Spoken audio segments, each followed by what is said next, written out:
lo que les comentaba, vamos a volver unas filminas hacia atrás, es que la idea de hoy es hablar, como la clase pasada hubo bastantes conflictos con que no habían podido escuchar los teóricos que subí y demás, bueno, directamente esta clase decidí que lo que vamos a hacer es que les voy a dar de forma teórica los temas más importantes de cirugía vascular, la parte arterial, y obviamente que hay mucho más para profundizar de cada uno de estos temas, pero que exceden los objetivos de pregrado.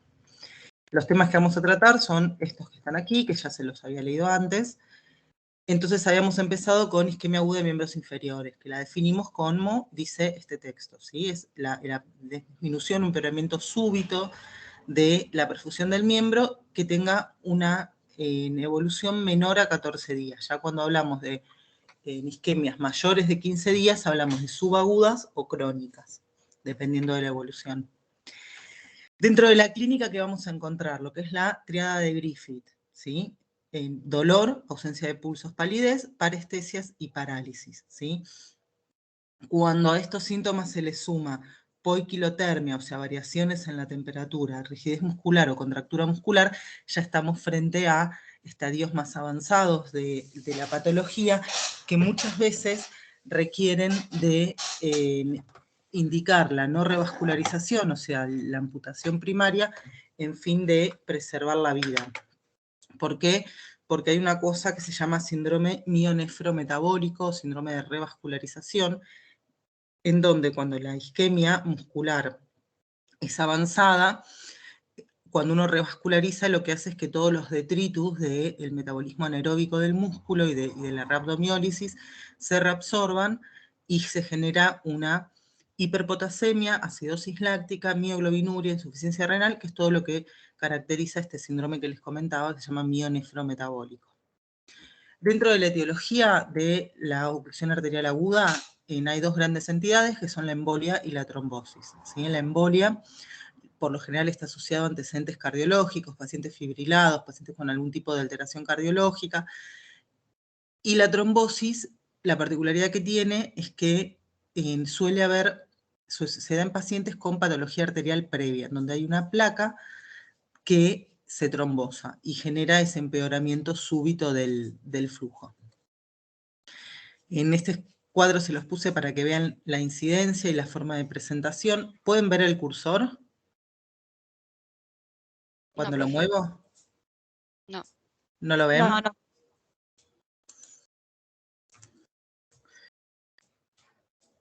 A ver.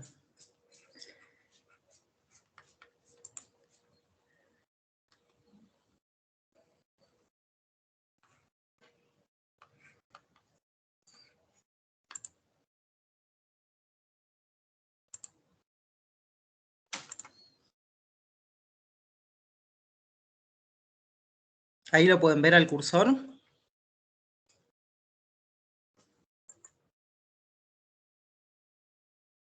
No, profe. A mí creo que me volvió la filmina 1, no sé si le pasó a todos. Sí. Pero porque... Espérenme un segundito.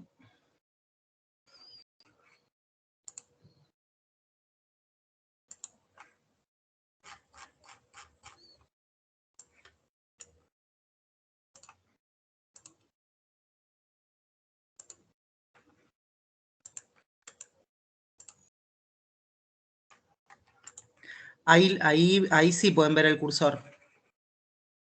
Sí, ahí se ve. Se ve chiquito el PowerPoint, pero se ve el cursor. Sí, ahora lo agrando.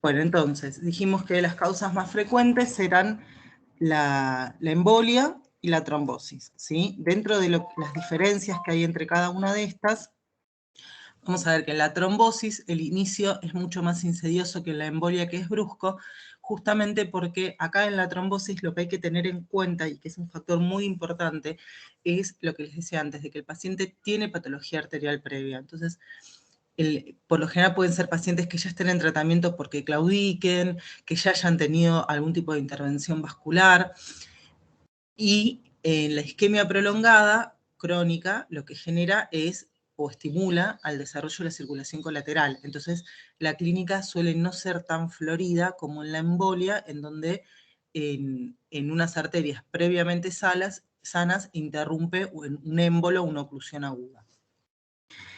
La repercusión, por esta misma razón, suele ser más solapada, ser mejor tolerada en la trombosis. En la embolia es dramática la presentación clínica.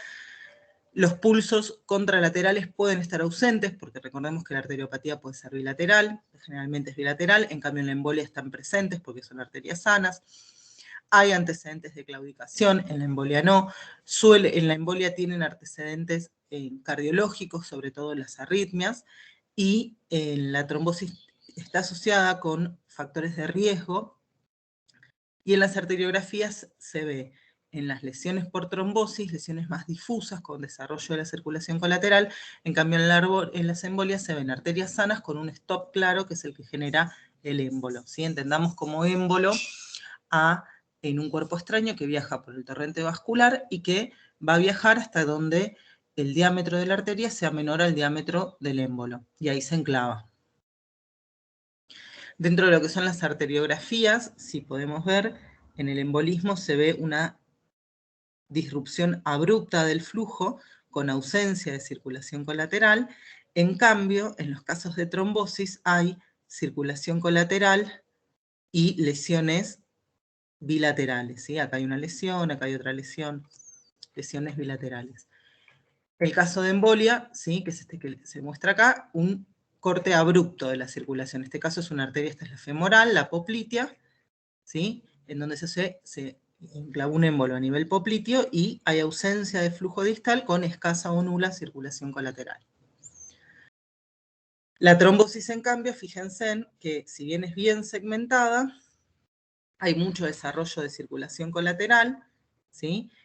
Y cuando vemos el lado contralateral, en este caso acá estaría la trombosis, y el lado contralateral también está patológico, ¿sí?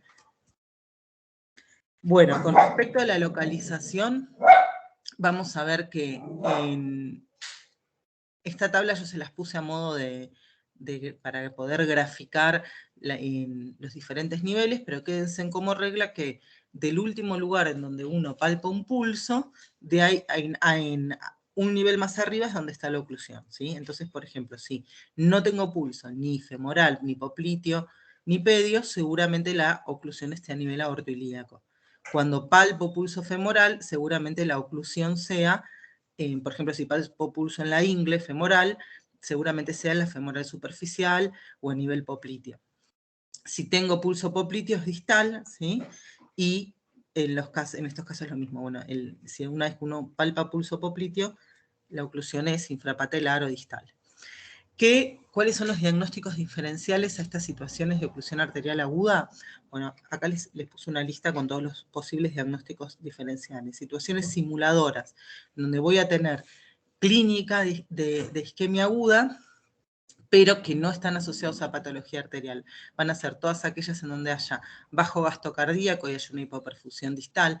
La TBP, en los casos más avanzados, en los casos donde hay cerulias, sobre todo la cerulia, la flegmasia cerulia dolens.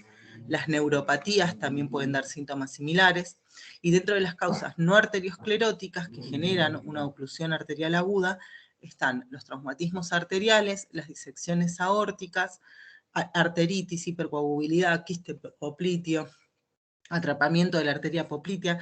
El atrapamiento de la arteria poplitea es una alteración anatómica en donde la arteria poplitea se encuentra dentro del músculo sóleo, entonces frente a los contractura este músculo, por ejemplo, cuando el paciente hace deporte o corre, se genera la claudicación, vasoespasmos, la cerulia. Y las arterioscleróticas, que son por lejos las más frecuentes, trombosis arterial de una arteria patológica, trombosis de un bypass, embolias o una complicación de la patología neurismática, que la vamos a ver en un rato, que es la trombosis del aneurisma.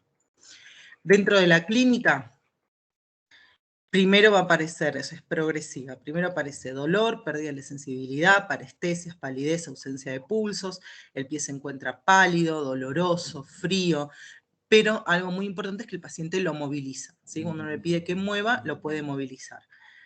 con el paso del tiempo aparece un moteado cianótico con el enlentecimiento del relleno capilar, aumenta la rigidez, hay parálisis, afección nerviosa y muscular severa, acá ya se torna irreversible, cuando uno quiere actuar tiene que ser acá, para poder modificar el cuadro, ya a este nivel el cuadro se tornó irreversible.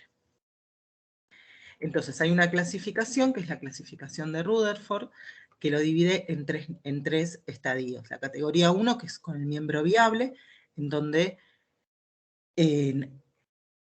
no hay pérdida sensitiva, no hay alteración muscular y el Doppler puede llegar a ser audible, lo que no significa que sea efectivo.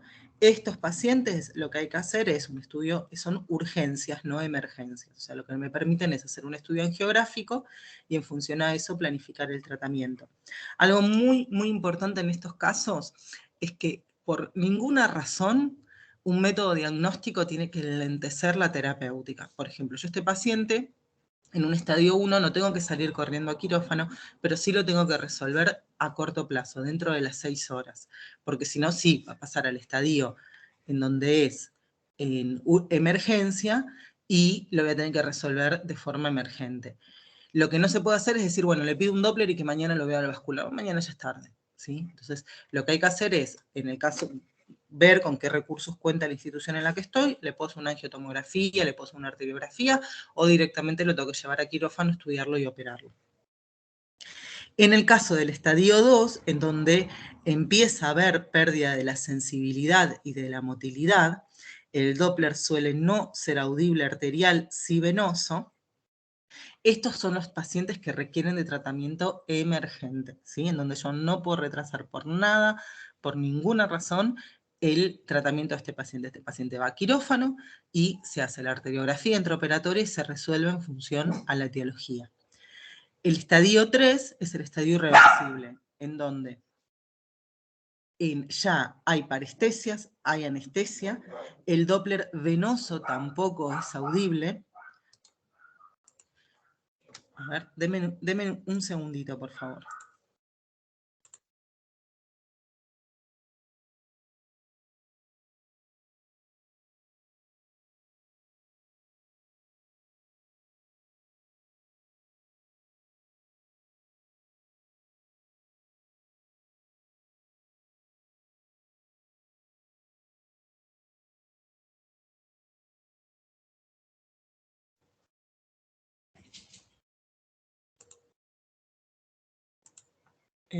A ver, ¿en dónde estaba? ¿Ahí ven la pantalla? Sí, profesor. No los escucho. ¿Ven la pantalla o qué ven? Se ve la pantalla. Ahí está, se ve. Ahí se ve. Bueno, Claro. entonces en los estadios irreversibles ya empieza a haber alteración en el registro Doppler venoso. ¿Eso por qué es? Porque justamente se instauró el síndrome compartimental con edema muscular, por eso la parálisis, la rigidez, la anestesia, y hay una compresión venosa. Estos estadios son irreversibles. Cuando uno diagnostica el estadio 3, directamente lo que se indica es el nivel de amputación. Entonces, para que les quede graficado, un estadio 1, este sería el miembro sano, el miembro patológico, está pálido, frío, pero con movimiento sí, un índice tobillo-brazo alterado. En un estadio emergente empieza a haber disminución de la sensibilidad y no se palpan los pulsos. Y cuando el daño es irreversible ya aparece ausencia de flujo venoso, rigidez y lesiones tróficas. Para que quede graficado, esquematizado el tema de los tratamientos, primero, frente a una sospecha isquemia-aguda, lo primero que hace es la heparinización sistémica del paciente.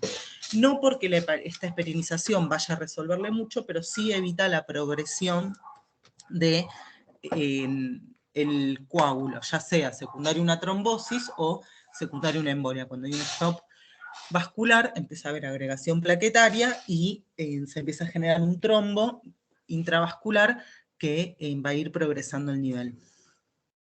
Entonces, y medidas de soporte en todo lo que es fluidoterapia, corrección del medio interno.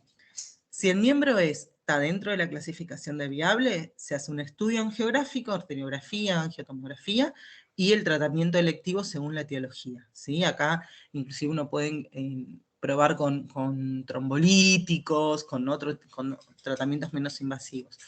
Cuando estamos en el estadio de amenaza, estadio 2, si es el estadio leve, arteriografía urgente, monitorización y tratamiento urgente, y cuando es el estadio grave, cuando ya no tengo registro y empiezan a aparecer parestesias, no se retrasa el diagnóstico por nada, es intraoperatorio, se hace una arteriografía intraoperatoria y ahí se ve.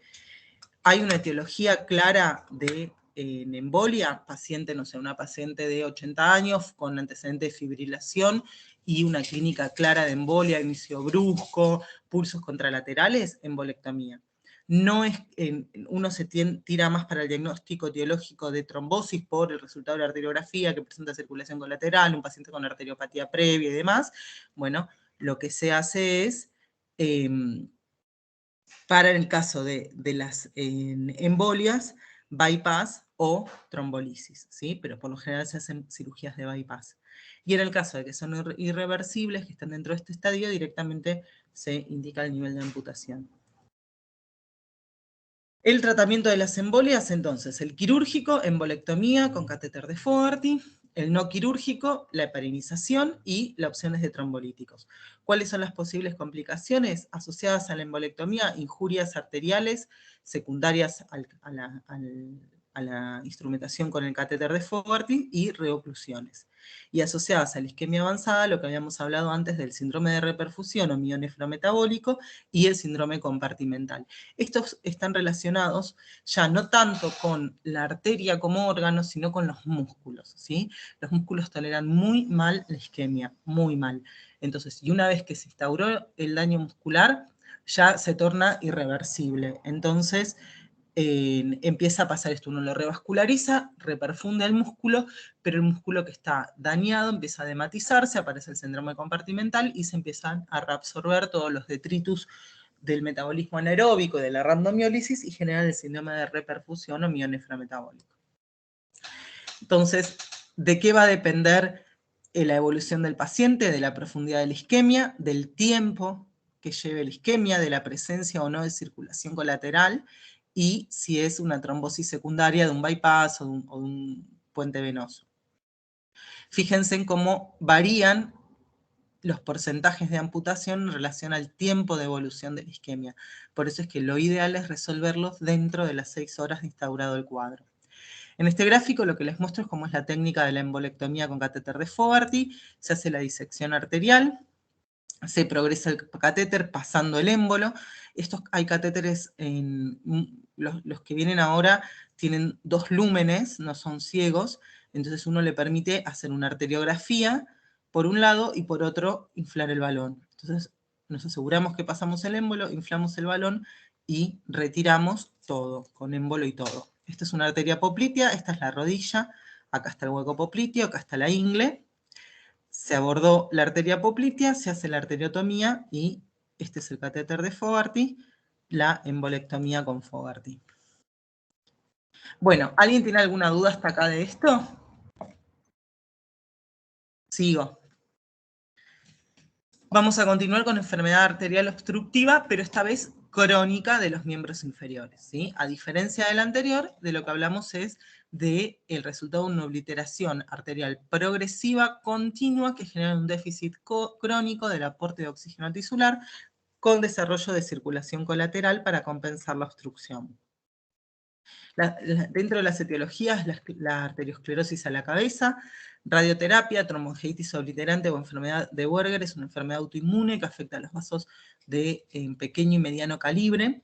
Es más frecuente en varones de entre los 30 y 40 años y tiene una característica que es una asociación fuerte con el hábito tabáquico, ¿sí? Suelen ser pacientes que son grandes fumadores y que las crisis de la arteritis se desencadenan muchas veces por el hábito de fumar.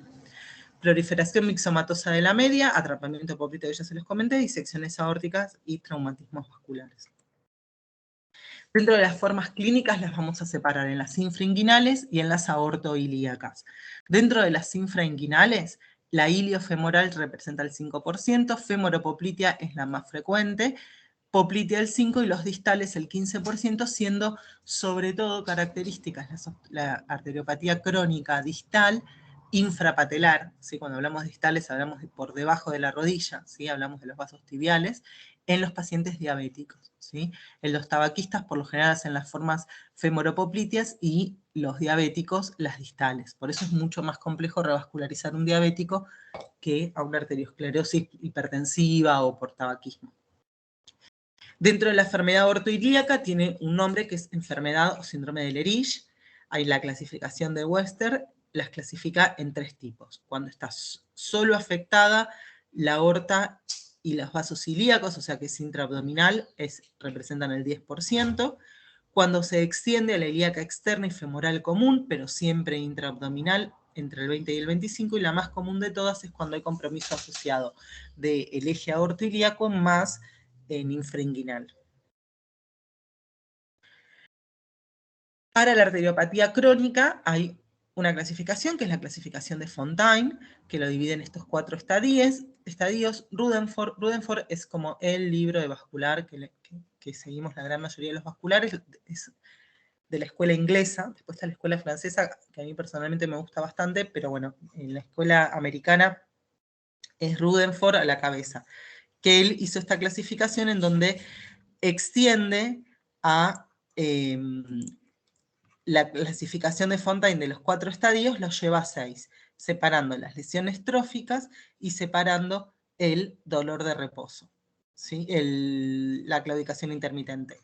El estadio 1 es el paciente asintomático, el paciente que tiene antecedentes de tabaquismo, tiene antecedentes hipertensivos, diabético, que le hacemos un índice tobillo-brazo y es leve, pero que no refiere ningún síntoma relacionado con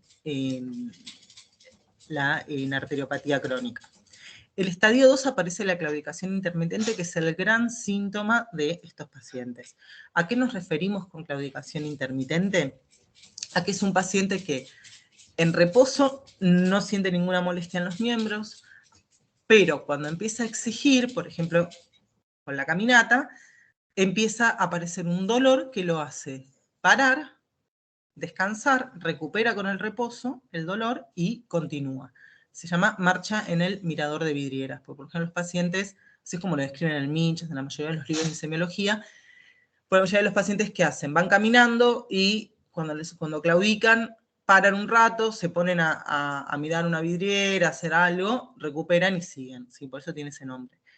Y Fontaine lo divide en A y B, Rutherford lo divide en 3 y 4, en donde hay, en el estadio 2A, es no invalidante, mayor a 150 metros, o sea que el paciente claudica, pero puede realizar sus tareas habituales, ¿sí? El estadio 2B es invalidante, esto es cuando el paciente claudica a menos de 150 metros o cuando ya no le permite desarrollar sus tareas habituales. Y acá vamos a hacer un parate, y es que en las nuevas clasificaciones este estadio 2B, en donde hay una claudicación invalidante, se llama isquemia subcrítica, ¿sí? Ese es el nombre que tiene, y las últimas recomendaciones, los últimos consensos ya hablan de que la isquemia subcrítica también sería plausible de tratamiento, ¿sí? Habría que evaluar, estudiar el paciente bien y ver si es o no candidato a un tratamiento. En cambio, el estadio 1 y el 2A son para tratamiento médico, no quirúrgico. El otro factor que hay que tener en cuenta, por ejemplo, en el estadio 2A, para saber si ese paciente lo tengo que planificar para revascularizar o no, es si, por ejemplo, es un paciente que claudica a 400 metros. Le doy toda la medicación y todo, bueno, claudica a 600 metros. Si esa claudicación se mantuvo estable en el tiempo, o sea que me dice que hace años que claudica o un año o meses que claudica a la misma distancia, es en un paciente que está estable. En cambio, si el paciente me dice, no, yo claudico a 400 metros, pero antes era 600 y antes no tenía problema, y fue progresando en el último mes. Bueno, ese paciente inevitablemente no está estabilizada su arteriopatía crónica y hay que ponerle más atención porque posiblemente necesite algún tipo de revascularización. Después están el estadio 3 y el estadio 4, que es lo que se llama isquemia crítica, ¿sí? Que es lo que tiene indicación quirúrgica, precisa, que es el dolor de reposo y las lesiones tróficas. Rutherford divide las lesiones tróficas en lo que serían las úlceras y la gangrena.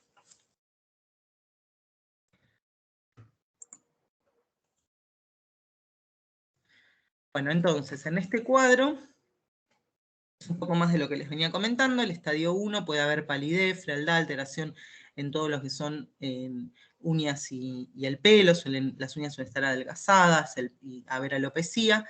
El estadio 2A claudican a más de 150 metros, es no incapacitante. Estos estadios no inicia con el tratamiento médico. Entonces acá la pregunta que seguramente que me deberían hacer es, ¿pero por qué? ¿Por qué no lo revascularizo si puede llegar a beneficiar?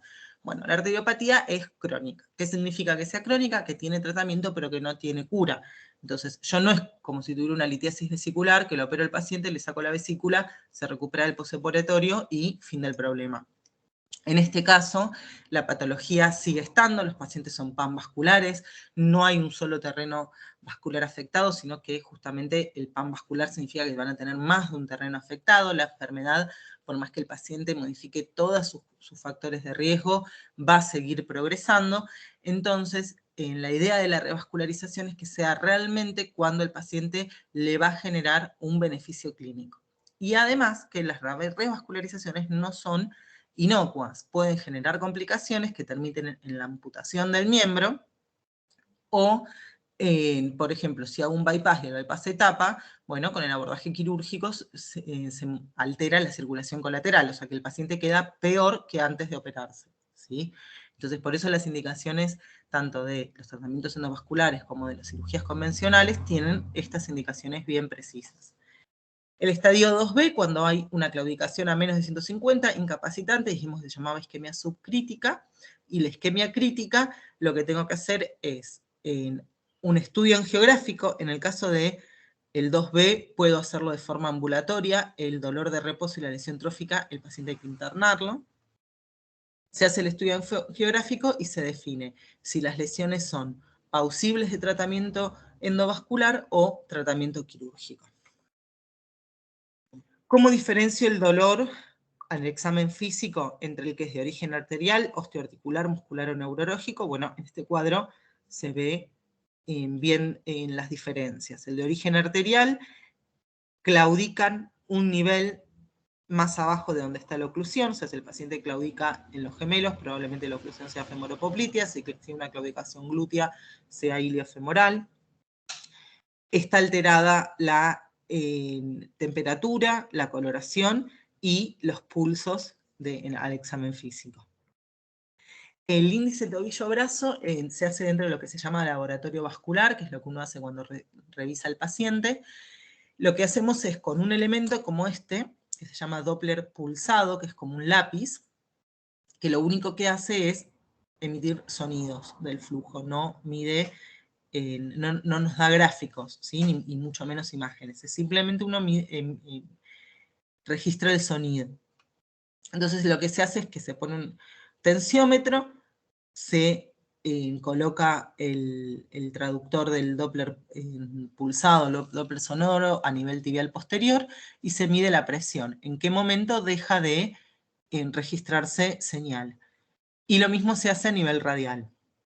Y se mide, como todo índice, ¿sí? El índice del tobillo, se toman 3 valores, el de mayor valor, se toman 3 valores, el de mayor valor, y eso nos va a arrojar un número, ¿sí? Pongo la presión del tobillo sobre la presión del brazo, me va a arrojar un número. Lo normal es que sea de 1,1 a 1,3. A medida que disminuye, como cualquier fórmula, si disminuye es porque aumenta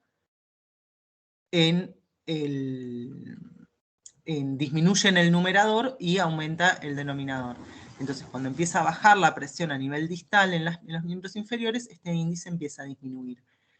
Entre hasta 0,1, 0,91 son valores dentro de los límites de los normales. Ese paciente lo que voy a tener que hacer es controlarlo cada 3 meses y ver si se modifica el índice tobillo-brazo.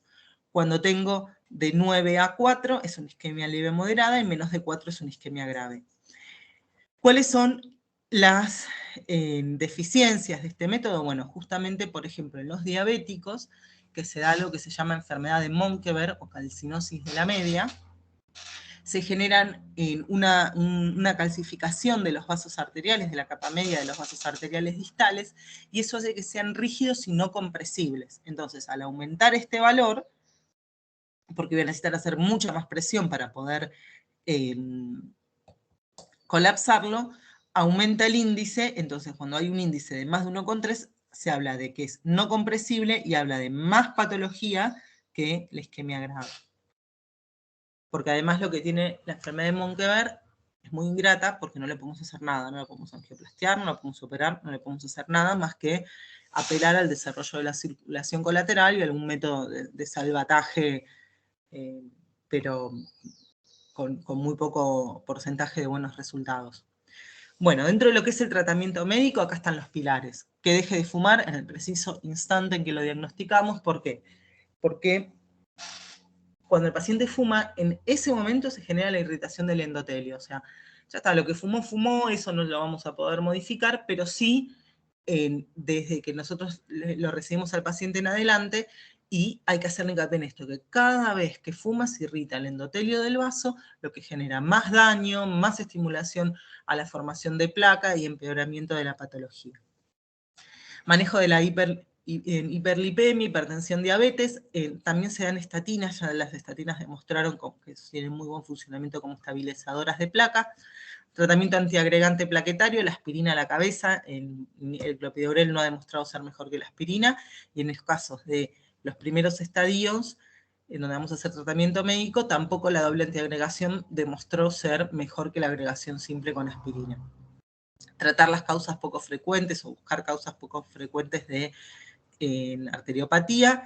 Terapia de ejercicio, se llaman terapias de rehabilitación vascular, en donde se hacen ejercicios progresivos y controlados para estimular el desarrollo de la circulación colateral, y lo importante es que el paciente no tiene que llegar a generar dolor. O sea, no es que el dolor en la claudicación intermitente es como si fuera un infarto muscular. No es como si fuera, es un infarto muscular. Entonces no hay que llegar a eso, porque eso después el paciente lo paga con calambres a la noche, con empeoramiento del cuadro. No hay que llegar a eso. O sea, el paciente tiene que hacer ejercicios controlados en donde vaya caminando hasta donde claudica, y cada vez se puede ir progresando la distancia de la marcha. Y los fármacos para la claudicación, que acá se los puse, a la cabeza el cilostazol. El cilostazol tiene dos funciones fundamentales, que una es que es vasodilatador arterial. ¿Qué significa esto? A las arterias que están ocluidas y patológicas no les hace nada, no es que lo va a revertir, pero sí estimula o dilata a las arterias que no están enfermas. Por eso estimula el desarrollo de circulación colateral y aumenta el flujo a través de los vasos que no están patológicos. Y a su vez tiene un efecto antiagregante también. ¿Cuál es el principal efecto adverso del cilostazol? Las cefaleas. Y a veces genera cefaleas que hacen que el paciente no tolere el tratamiento con cilostazol, y ahí se va a las otras líneas, las segundas líneas de tratamiento, donde está la pentoxifilina a la cabeza. La pentoxifilina lo que hace es aumentar la viscosidad de la membrana de los glóbulos rojos, lo que hace que sean más permeables y puedan pasar por lugares más estrechos. El glufomedil está fuera del mercado, lo sacó la FDA. Y las prostaglandinas como tratamiento de salvataje.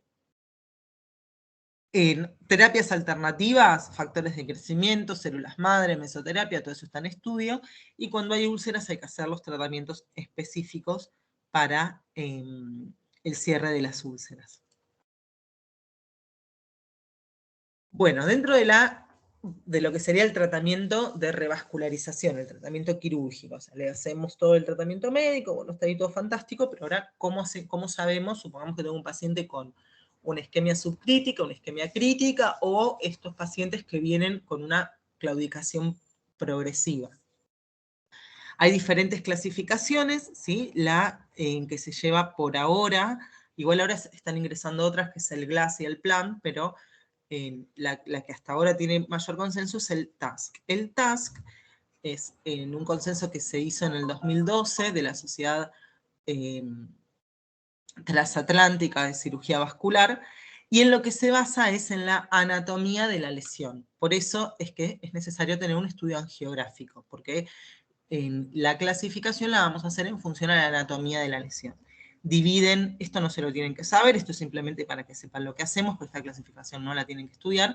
Se dividen en 4 tipos en función a las características de la lesión y se dice, bueno, el A es recomendación endovascular, el D es recomendación quirúrgica, el B y el C son los intermedios en donde el B tiene más tendencia a lo endovascular y el C más tendencia a lo quirúrgico. Hay un task aortoilíaco y un task infrainguinal. Entonces, a modo de síntesis, ¿cuáles son los pacientes que tienen mayor riesgo de desarrollar isquemia crítica? Los diabéticos, los que fuman, las dislipemias, los mayores de 65 y los índices tobillo-brazo menores a 0,7 y 0,5. Esta es otra clasificación, pero que esta tiene más que ver con el tema de las lesiones tróficas, que es la clasificación de Wi-Fi, que la hizo la Sociedad de Cirugía Vascular, en donde lo que toma es las características de la herida, la isquemia y la infección del pie. Y en función a los valores que dé, uno habla de que es un pie en riesgo o es un pie que, o sea, el grado de riesgo que tenga ese pie o esa lesión. ¿Sí? En un grado 0 no hay presencia de úlcera, no hay gangrena, el índice tobillo-brazo es mayor a 8 y no hay infección. Es un pie de bajo riesgo. A medida que aumenta la lesión, aumenta la gangrena, aumenta la infección, en los últimos estadios aparecen síntomas sistémicos, aumenta el riesgo.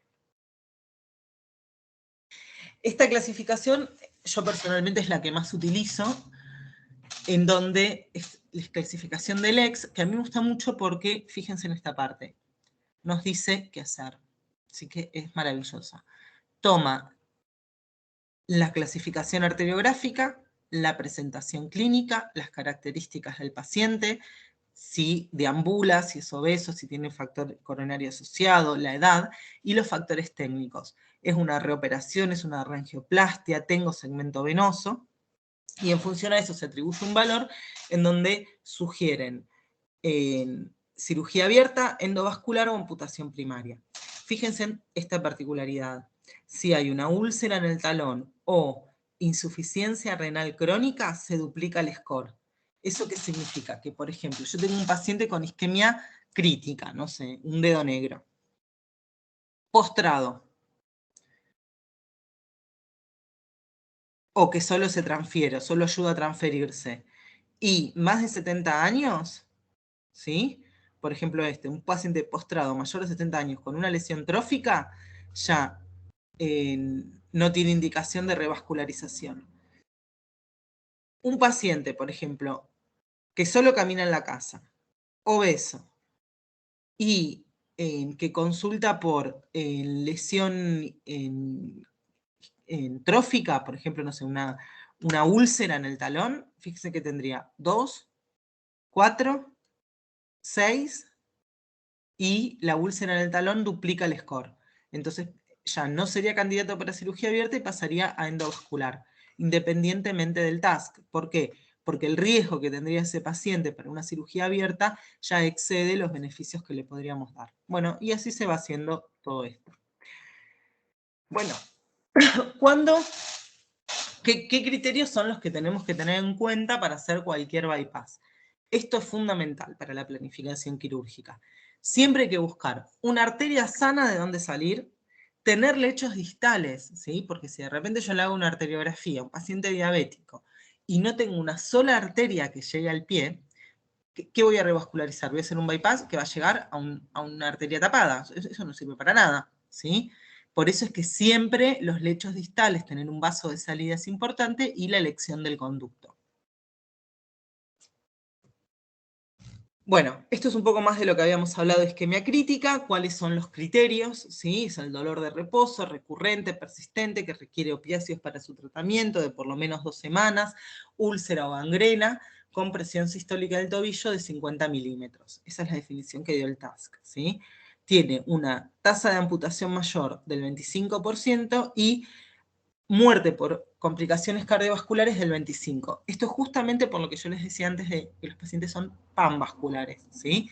Como yo tengo un paciente que hace poco me enteré que falleció por un infarto masivo. en ese paciente lo que era un paciente diabético que había ingresado por una úlcera en el pie derecho, no tenía lo que se llamaba pie desértico, que es que no hay un solo vaso para revascularizar infrapatelar. Lo que le hice fue un tratamiento con prostaglandinas. La herida cerró, la úlcera cerró, el paciente anduvo bien y a los 3 años hizo un infarto masivo, ¿sí? La arteriopatía del diabético, la arteriopatía crónica del diabético, ya cuando está en estos estadios de isquemia crítica, tiene una esperanza de vida de 5 años. Y por lo general está asociado con esto, con las complicaciones cardiovasculares, ¿sí? Por lo que les decía antes, que los pacientes son pacientes panvasculares, no tienen tapadas las arterias de la pierna, tienen todo su lecho, todas sus arterias comprometidas, y de ahí los órganos blancos de la diabetes, retinopatía diabética por lesión de los vasos oftálmicos, en todo lo que es la cardiopatía por lesión de las coronarias, en la alteración a nivel renal y demás. Bueno, esto es para graficarles. ¿Esto qué es para ustedes? ¿Qué estadio es? A ver quién se anima a decirlo. ¿Alguien me estuvo escuchando? Estadio 3. Un Fontaine 3, claro, está ahí gangrena, ¿sí? Y de la clasificación Wi-Fi, ¿qué sería? Fíjense en que hay necrosis, hay toda esta zona de eritema que se extiende hasta el antepié.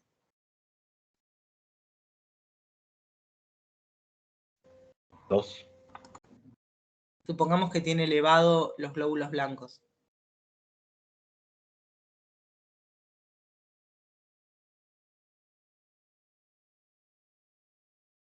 Bueno, es un 3. ¿Qué harían con este paciente? ¿Lo mandan a la casa con antibiótico? ¿Qué harían?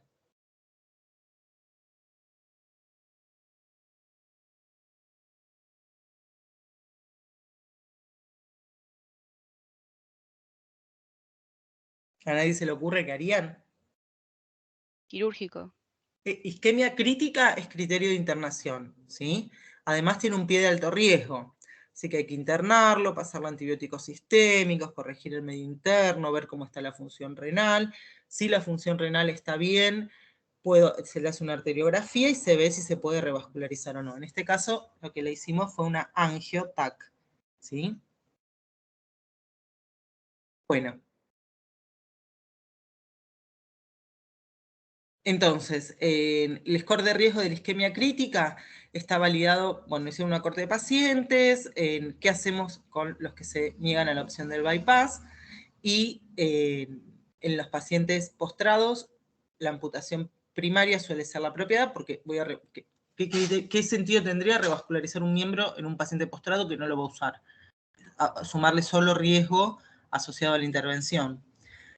Y esto es un problema grande que se ve, que es el que tenemos en el tercer mundo, que es que a nivel costos la amputación genera menos costos que la revascularización.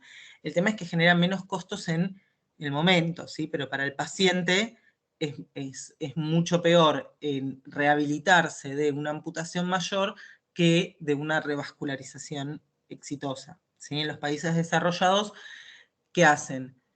Prevención. Entonces el paciente diabético de más de 10 años de diabetes va al cirujano vascular una vez al año, se hace el índice tobillo-brazo, se ve cómo está y se puede actuar antes de que se instaure la isquemia crítica. ¿Qué nos pasa en Argentina y sobre todo en el ámbito hospitalario de la salud pública? Los pacientes llegan todos como este que les acabo de mostrar, en donde lo más probable es que termina en una amputación. Bueno. Y si lo estudia el paciente y no tiene criterio de revascularización porque no tiene lechos distales o por la razón que fuera. Estas son todas las alternativas que hay a la amputación. Bueno, en relación a la enfermedad oclusiva, pero ahora no infringuinal, sino aortoilíaca, recordemos que es el síndrome de Lerich. Este síndrome se caracteriza por en ausencia de pulsos periféricos bilaterales, la claudicación es a nivel glúteo la mayoría de las veces, impotencia sexual en el hombre y claudicación intermitente, lo que les decía a nivel glúteo. Este es un gráfico, el sector afectado es, por lo general, la aorta infrarrenal y el eje ilíaco, ¿sí? Que es este, ilíaca común, ilíaca interna, ilíaca externa, y acá ya está la femoral común. Bueno, las clasificaciones, fíjense en que son muy parecidas. ¿En qué varían? En la distancia, ¿sí? En las que son en el eje aortoilíaco es a 200 metros, la infrainguinal a 150. ¿Cómo hacemos el diagnóstico con la clínica? Y le pedimos estudios complementarios al paciente, que puede ser una angiotomografía o una arteriografía. Este, por ejemplo, es un paciente del Hospital Parisien, que este es del, miren, es del 2012, o 2013, no sé bien qué número de ahí, hace un montón.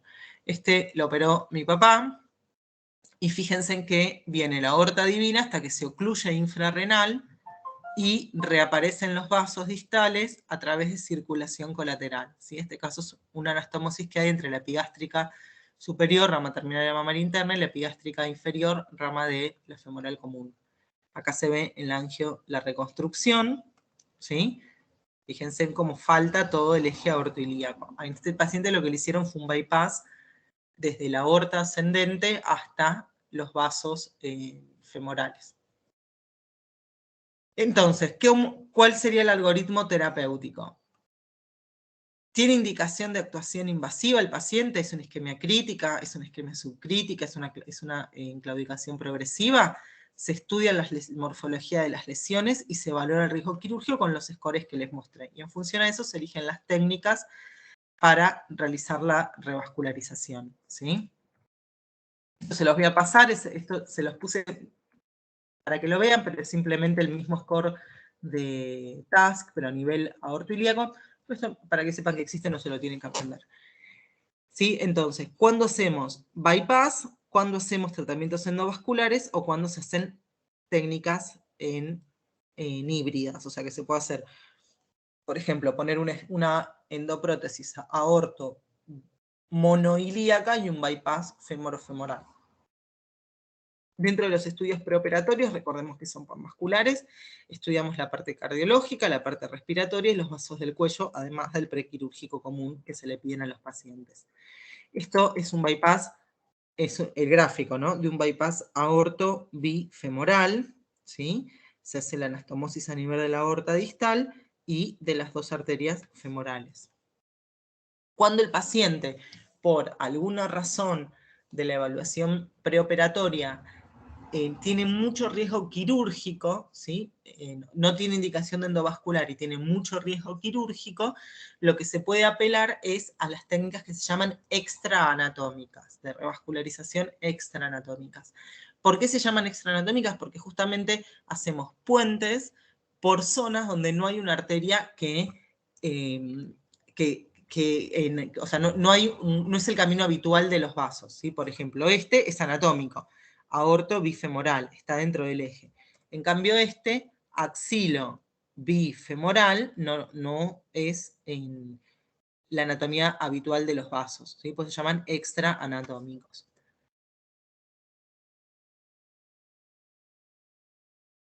Para las lesiones ilíacas, ¿sí? Los bypass en iliofemorales, y otro de los extraanatómicos es el femorofemoral, ¿sí? Cuando tengo lesión de un solo, como es acá, que hay una lesión ilíaca unilateral y se toma de una arteria hacia la otra arteria, femorofemoral.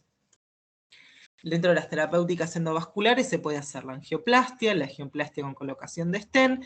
En el sector ilíaco hay una técnica que se llama kissing balloon, porque la disyuntiva, ¿cuál es? Angioplastio una, ocluyo la otra. Angioplastio una, ocluyo la otra, entonces angioplastian las dos a la vez y fin del conflicto. Esta es una técnica antiquísima, que es la endarterectomía con anillo de Bollmann. Esto ya no se usa, esto es antiquísimo, esto es de los recuerdos de la cirugía vascular. Bueno, ¿hasta acá alguna duda con esto? No, profe. ¿No? Bueno, vamos a seguir. Pasamos de tema. Vamos a pasar ahora a la misma enfermedad arterial, pero a nivel carotidio, ¿sí? Que puede tener muchos nombres. Puede ser arteriopatía carotidia, insuficiencia cerebrovascular extragraneal, en arteriopatía de los vasos supraórticos, hablamos todo de lo mismo, ¿sí? Que es de la enfermedad arteriosclerótica a nivel carotidia, ¿sí? ¿Cuáles van a ser los síntomas acá? O sea, acá no va a haber una claudicación. Acá lo que van a aparecer son los ACV isquémicos, ¿sí? Es la causa de muerte por ACV en Estados Unidos es del 10 al 20%, el 80% de la etiología isquémica, o sea, dentro de los pacientes que tienen ACV isquémico, el 80%, dentro de este 80%, el 35% suele estar asociado a patología carotidia, ¿sí? El otro resto a otras cosas. Y acá hay algo importante que hay que aclarar, que es que la idea de hacer el tratamiento de la arteriopatía carotidia es evitar la recurrencia del stroke, del ACV isquémico, ¿sí? Ese es el objetivo del tratamiento. Hay un montón de estudios, el NACET a la cabeza, que tiene muchos años, pero todavía sigue siendo viable. Lo que plantean es evaluar el riesgo de ACV que tiene, de repetir un ACV que tiene el paciente y el riesgo de la cirugía, porque la complicación de la cirugía es un ACV. O sea, uno puede operar un paciente para evitar el stroke y que salga con un ACV.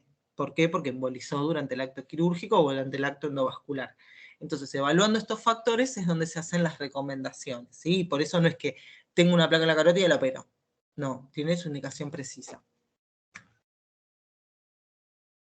La mayoría, el 33%, por suerte, está en la bifurcación carotidia, a este nivel, zona 2 de la carótida, es un abordaje quirúrgico bastante factible.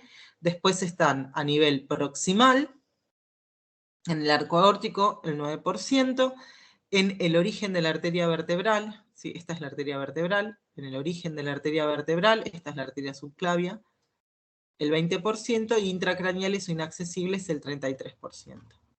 Dentro de la etiología, arteriosclerosis a la cabeza, y después hay diferentes patologías, como pueden ser la displasia fibromuscular, los kinking. Los kinking son cuando la arteria se pega unas vueltitas, es sinuosa, oclusión traumática, disecciones de la íntima, y en angiopatías inflamatorias como la arteritis de Takayasu, que es una arteritis que afecta por general a la aorta, los vasos supraórticos, es más frecuente en mujeres y de origen asiático. Entonces, ¿cuáles son las recomendaciones? Paciente con placa de ateroma en la circulación carotidia que obstruye la luz en más de un 50% y que presenta síntomas focales en forma transitoria, ACV o AIT, es el paciente que tengo que estudiar y que puede beneficiarse con un tratamiento. Entonces, acá la pregunta es, ¿cuáles son síntomas de que pueden asociarse a enfermedad carotidia y cuáles no? Los que no tienen nada que ver, o sea, que no me hacen sospechar de patología carotidia, son todos estos, ¿sí? Mareos, vértigos, náuseas, cuadros sincopales. Lamentablemente, una de las mayor parte de las interconsultas que me hacen es porque a pacientes con cuadros sincopales le hacen un ecodoppler y aparece una lesión del 30%. Eso no tiene indicación de estudiarse y no está asociado con esa clínica, ¿sí? Es lesiones mayores del 50% con clínica compatible, ¿sí?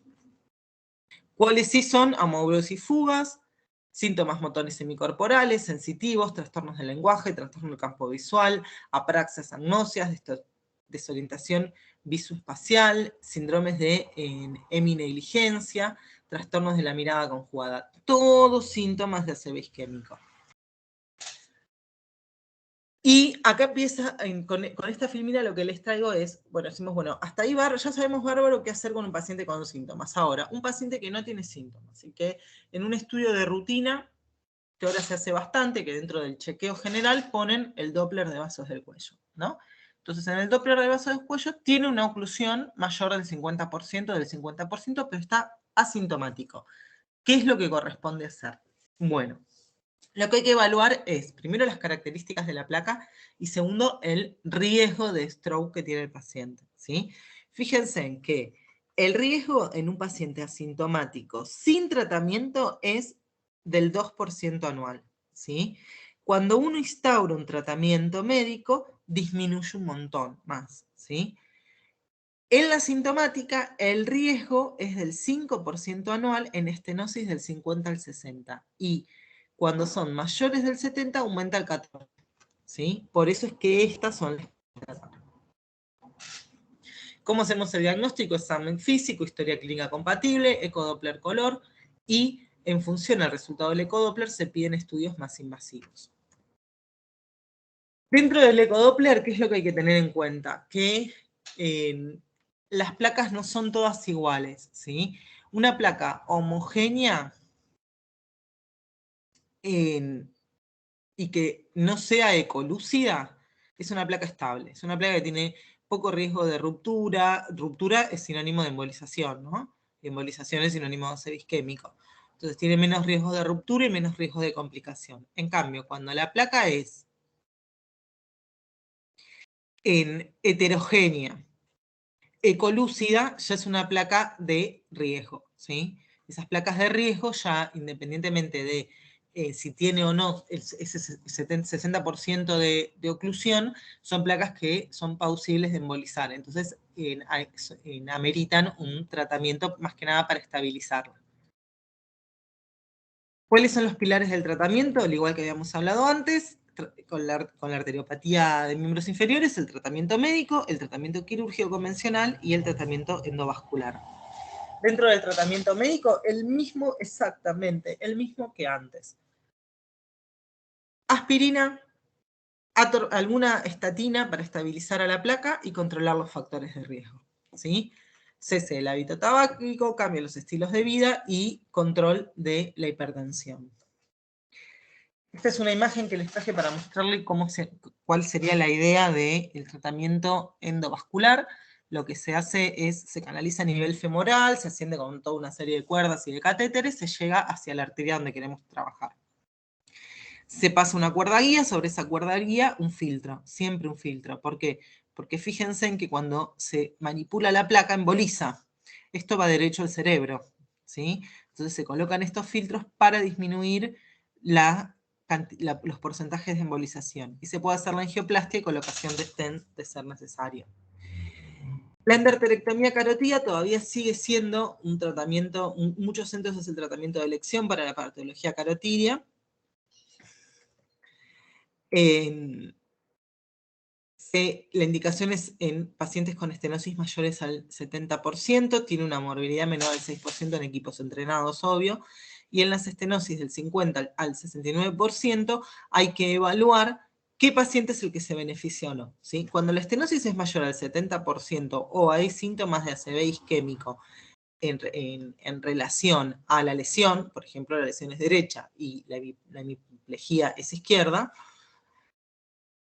no hay ninguna duda que hay indicación, pero cuando están entre el 50 y el 69 hay que evaluar bien qué pacientes son los que se beneficiarían de este tratamiento, ¿sí? Porque si el paciente, porque vuelvo a decirles, la complicación intraoperatoria es el ACV. Y en estenosis menores al 50% no se recomienda realizar tratamientos invasivos. En los pacientes con lesiones asintomáticas, mayores o iguales al 60% y el estado general sea bueno, se puede hacer la cirugía, ¿sí? ¿A qué nos referimos con eso? Que tenga una expectativa de vida mayor a 5 años, ¿sí? En la cirugía, la endarterectomía carótida, lo que se hace es, les abordo los detalles técnicos, una vez que llegamos a la arteria, se hace una arteriotomía longitudinal y la tromboendarterectomía, y se hace una reconstrucción con un parche. Entonces, a modo de algoritmo, para que les quede bien graficado, paciente con accidente isquémico transitorio, ictus establecido recuperado, hemorrosis fugas, o los asintomáticos con soplo carotidio, enfermedad arterial periférica, coronaria o múltiples factores de riesgo, se le pide un Doppler de vasos del cuello. No se hace de forma sistemática, ¿sí? Por más que lamentablemente suele ser, porque sobre todo en el ambiente sanatorial, lo meten en el combo del chequeo anual, lo facturan y empiezan todos estos conflictos de que vos le decís al paciente que sí, que tiene una placa, pero que es asintomático y no es quirúrgica, bueno, en fin. La cuestión es que cuando tiene indicación se hace el Doppler y el Doppler se ve. Ausencia de arterioclerosis en la bifurcación carotidia, hasta aquí llegó mi amor. Que le busquemos otras causas de su clínica de ACV isquémico. Trombosis de carótida interna, tratamiento médico. Trombosis es oclusión del 100%, ¿sí? O sea, ya está ocluida. En algún momento se ocluyó, evidentemente el paciente tiene un buen polígono de Willis y con la contralateral fue suficiente.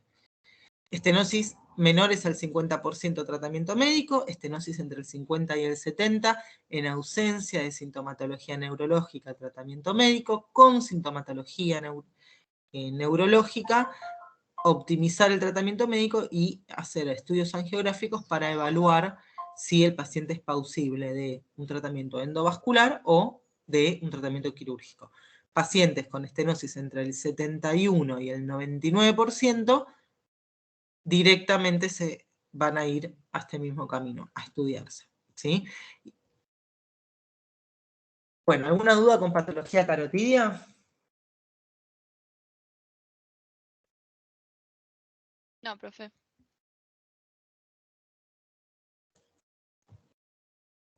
Bueno, sigamos entonces con... nos vamos para otra patología completamente diferente de las arterias. Hasta ahora hablábamos de placas, de oclusiones agudas, crónicas, de los síntomas en función al terreno y demás. Ahora lo que vamos a hablar es de la patología aneurismática. ¿De qué se tratan los aneurismas? Es una enfermedad degenerativa de la pared arterial que afecta a la totalidad de la arteria, por eso se llama aneurisma. Cuando afecta menos de las 3 capas de la arteria se llaman pseudoaneurisma, pero bueno, ahí no nos vamos a meter. Lo que se define, esta es la definición de aneurisma, es una dilatación permanente y localizada de una arteria, ¿sí? Tiene que ser por lo menos del doble del diámetro, ¿sí? En el caso de la aorta, si se toma que el diámetro de la aorta es de 3 centímetros, tiene que ser una dilatación mayor a 3 centímetros, ¿sí? Obviamente esto es muy relativo, porque, a ver, 3 centímetros, sí, en una mujer de 1,50 m, probablemente la aorta normal de esa paciente mida 2 centímetros o menos. Entonces ya 3 centímetros ya está dilatado. En cambio, en la aorta de un hombre de 1,90 m, probablemente mida 3,5 y no esté dilatada, ¿sí? O sea, siempre hay que analizarlo en el contexto del paciente. Entonces, esto es todo lo que son las características epidemiológicas de la patología. Es más frecuente en hombres mayores de 55 años. Suele haber, esto es muy importante, la enfermedad aneurismática suele afectar a más de un territorio. Hay que estudiar a todo el paciente para ver si hay aneurismas asociados, por ejemplo, los aneurismas popliteos, que son los más frecuentes de los periféricos, si hay aneurismas, además de la aorta abdominal, hay aneurismas en la aorta ascendente, en la aorta torácica, en los vasos del cuello. Hay que estudiar a todo el paciente, ¿sí? Y esto de que habla de prevalencia en autopsias, ¿qué significa? Que hay gente que vive toda la vida con su aneurisma, que no se le complica y que se muere de otras cuestiones, ¿sí? Hay una agregación familiar. Y acá es donde nos vamos a meter en la parte que tenemos que estudiar nosotros. Decimos, bueno, listo, lo diagnosticamos. Hay que ver la tasa de crecimiento anual y fíjense que en función al diámetro es el riesgo de ruptura, que es la complicación dramática del aneurisma. O sea, los aneurismas pueden complicarse porque se trombosen, porque embolice el coágulo mural, porque se rompan, ¿sí? O porque fistulicen. Son las 4 complicaciones que pueden tener los aneurismas. Pero por lejos la ruptura es la más... bueno, la embolización también es algo bastante nefasto, pero la ruptura es terrible. ¿Qué es lo que uno quiere evitar? ¿Sí? Entonces, aneurismas menores de 5 centímetros tienen un riesgo de ruptura anual a 5 años del 5%, pero fíjense en cómo entre 5 y 7 ya aumenta casi el 40%, y los mayores de 7 el 75% se rompe. ¿Sí? La clasificación de los aneurismas. Fíjense en este gráfico. Esto es una aorta normal, vasos del cuello, acá está la válvula aórtica, acá estaría el corazón, diafragma, riñones. El tipo 1 de Crawford es lo que sería una disección tipo V de Stanford, que es una disección de la aorta, en un aneurisma de la aorta descendente, ¿sí? Por debajo del nacimiento de la subclavia, que involucra a la aorta torácica y a la abdominal. Ay, que me fui para acá.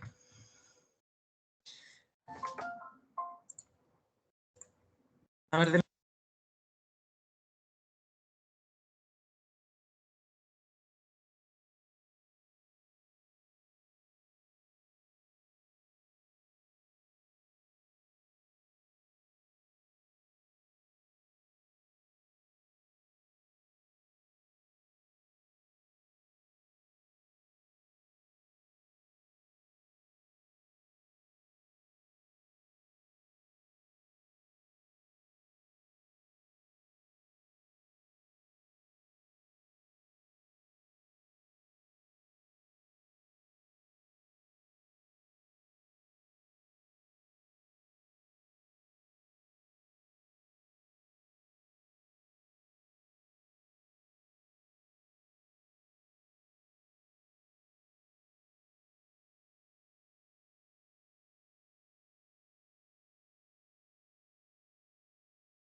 bueno, disculpen, pero justo me tocaron el timbre.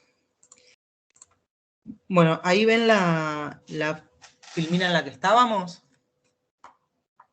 Sí, profe. Bueno, entonces les decía que el tipo 1 es un aneurisma que compromete aorta descendente, aorta torácica y aorta abdominal suprarrenal. Esto no es un dato menor. ¿Por qué? Porque la aorta abdominal, cuando uno la quiere tratar de forma endovascular, tiene que tener en cuenta que, por ejemplo, acá la aorta torácica no pasa nada, se tapiza todo, las ramas que da son ramas que se suplantan por otro lado, no pasa nada.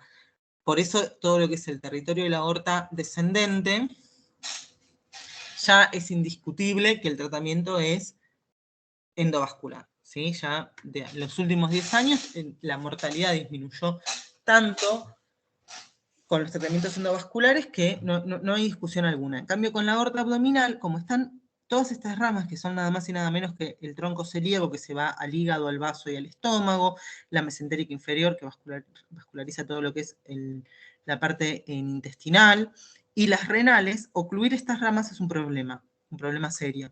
Por eso es que empiezan a ver dentro de lo que es la cirugía endovascular, diferentes técnicas como son la técnica chimenea, Aldebranch, bueno, toda una serie de alternativas para poder revascularizarlo.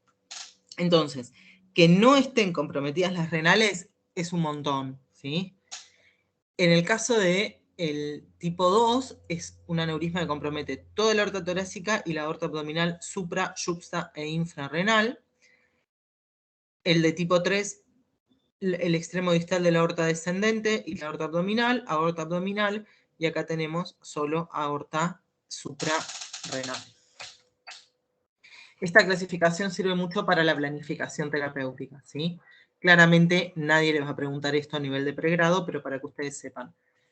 Entonces, en relación a en la expansión que tenga el aneurisma, va a ser el riesgo de ruptura. Entonces hay que analizar el riesgo de ruptura, la tasa de crecimiento versus el riesgo quirúrgico y la expectativa de vida del paciente. Porque si tengo un aneurisma de 5 centímetros en un paciente de 90 años, hay que ver si se beneficiaría o no del tratamiento. ¿Qué lo pone más en riesgo? ¿Controlar el aneurisma o tratarlo? ¿Sí? Pues recordemos que son cirugías muy grandes. ¿Sí? Entonces, a modo de resumen, el 30% de los aneurismas de aorta abdominal son asintomáticos y se descubren por otra causa. El paciente consulta y se ve una tumoración pulsátil en epigastrio, o aparecen dentro de los estudios de imágenes que se hicieron por otra causa, ¿sí? Son hallazgos dentro de en otros estudios. Hay que evaluar el tema de la expansión progresiva, las complicaciones, ruptura, tromboembolismo, compresión o erosión de estructuras adyacentes con la formación de fístulas, y la trombosis, falta acá, del aneurisma. Si la ruptura acontece, el riesgo de muerte es del 90%, por eso es lo que queremos evitar, y la mayoría de los pacientes no logra llegar al hospital. Y si logran ingresar al quirófano, la mortalidad intraoperatoria asciende al 50%, ¿sí? O sea que la gran mayoría se mueren. Por eso es que hay que evitar la ruptura, ¿sí? Dentro de la etiología de los aneurismas degenerativos, lo que hablamos al principio, pueden ser infecciosos, secundarios a disecciones o inflamatorios. La topografía, lo más frecuente son los infrarrenales, y dentro de las causas, la degenerativa por arteriosclerosis va a la cabeza, factores genéticos, inmunológicos, infecciosos, ¿sí? Esto es una pieza de un aneurisma, en donde, miren, estas son las ilíacas, esta dilatación, este saco es el aneurisma, y acá está la aorta que está replicada. Fíjense, este es un estudio, es una reconstrucción vascular, aorta normal, renales, bueno, las arterias que les nombré antes, el cuello, el aneurisma y las arterias ilíacas. En algo importante, estos estudios, tanto la arteriografía como esta reconstrucción, tienen una limitación muy grande. Si bien para la patología oclusiva, sí, la arteriografía es el gol estándar, es el método de elección. En los aneurismas no. ¿Por qué? Porque evalúa solo la luz. Y el diámetro del aneurisma no es la luz, es todo el diámetro, incluida la pared y el trombo mural. Entonces, para evaluar los aneurismas, lo que usamos son tomografías con contraste, que nos permiten evaluar bien el diámetro real del aneurisma, incluido trombo pared, y las relaciones que tiene con las estructuras adyacentes, que nos van a permitir evaluar si es un aneurisma con riesgo inminente de ruptura o no. ¿Cómo se presentan? Asintomáticos, sintomáticos no rotos, una tumoración pulsátil en el epigastrio dolorosa, es lo más sugestivo de ruptura inminente. Roto y contenido por el peritoneo parietal posterior, roto a cavidad, es desgracia absoluta, o las fístulas aortoentéricas.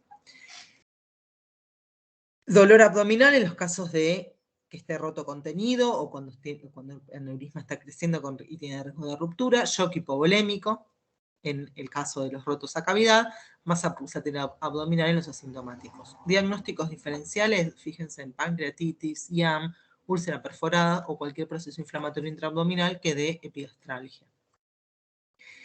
¿Cómo hacemos el diagnóstico? Se puede pedir una ecografía, un ecodoppler, no son los de elección. Cuando uno sospecha un aneurisma, lo que hace es una angiotomografía o una angioresonancia. Y ahí se evalúa bien. ¿Cuándo sospecho de un aneurisma roto? ¿Sí? Fíjense en esta imagen. Cuerpo vertebral, esto que tiene estos anillos cálcicos, es la aorta completamente dilatada. Estimen que más o menos el cuerpo vertebral se calcula que mide 3 centímetros. Entonces, si la aorta es más grande que el cuerpo vertebral, ya con eso tienen un parámetro. Pero fíjense en que además, ¿qué es lo que tiene de llamativo esta imagen? Acá está roto, acá está roto, acá está roto, acá está roto el anillo de calcio, ¿sí? Eso es un signo inminente de ruptura. Pero ¿por qué les digo que está roto? Porque fíjense en el hematoma retroperitoneal que lo acompaña. Está roto y contenido, ¿sí? Acá tenemos otros, por ejemplo. Miren, esta es la aorta del paciente. Esta es una angiotomografía en donde lo más hiperdenso es la luz y todo esto que rodea a la luz es el trombo mural. ¿Qué vemos acá como? Primero, este aneurisma es gigante y tiene indicación quirúrgica del vamos, pero fíjense en que se perdió el espacio retroaórtico. Eso es un signo de ruptura inminente, ¿sí? Acá está el aneurisma roto hacia posterior con borramiento de los psoas, ¿sí? Acá también hay pérdida del espacio retroaórtico. Bueno, y esto se los leo, pero cuando hay inminente ruptura o riesgo de ruptura, cuando en las imágenes hay lagunas en el trombo mural, ¿sí? Cuando es heterogéneo el trombo mural, cuando tiene un crecimiento rápido, cuando falta trombo en la circunferencia del aneurisma, ¿ven? Por ejemplo, este de acá. Todo esto es el aneurisma. Acá no hay trombo. Y acá hay un montón.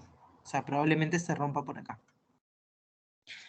Adelgazamiento de la pared aórtica, pérdida del espacio retroaórtico, que es lo que yo les nombraba acá, burbujas o blends de Hunter. Bueno, en la ruptura y gradación de los cuerpos vertebrales, como acá, ausencia de la pared aórtica en la cara posterior fija el cuerpo vertebral, como acá, hematoma periaórtico con fibrosis reaccional sellado, bueno, eso cuando se rompió está contenido. Hematoma paraórtico sin circuitos y retenidos por estructuras vecinas. Por ejemplo, este de acá. ¿Sí? Entonces, ¿cuándo le operamos al paciente? Riesgo de ruptura, tasa de crecimiento versus el riesgo quirúrgico y la expectativa de vida. ¿Sí? Estas serían las indicaciones. Aneurismas asintomáticos mayores de 5 centímetros, hay que tratarlos.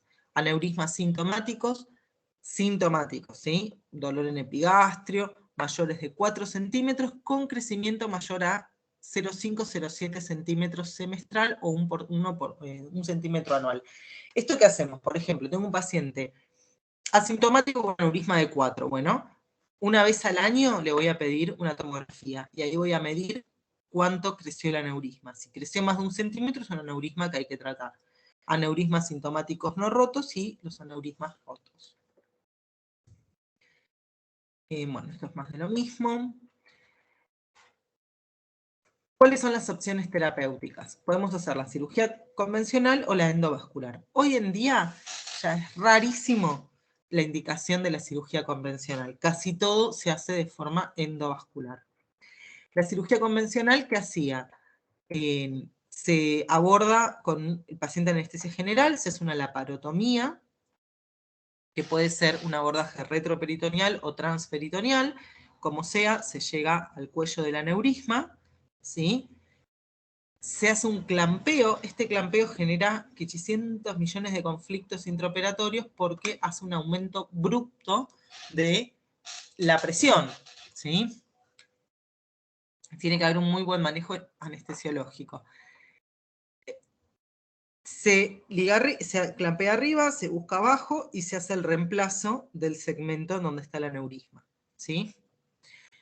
Es una cirugía mayor, ¿sí? Una cirugía mayor con mucha mortalidad perioperatoria e intraoperatoria. En cambio, el tratamiento endovascular es una anestesia raquídea, o hasta se puede hacer con anestesia local, se abordan las cámaras femorales, no hay clampeo aórtico, los abordajes son más chicos, la anestesia, lo que le dije recién, tiene una recuperación más rápida y lo que hizo fue disminuir dramáticamente el riesgo perioperatorio del paciente.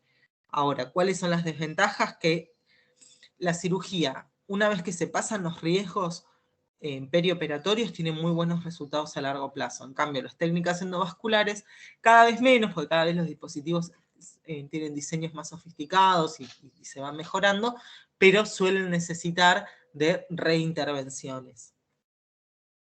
Entonces, ¿qué se hace?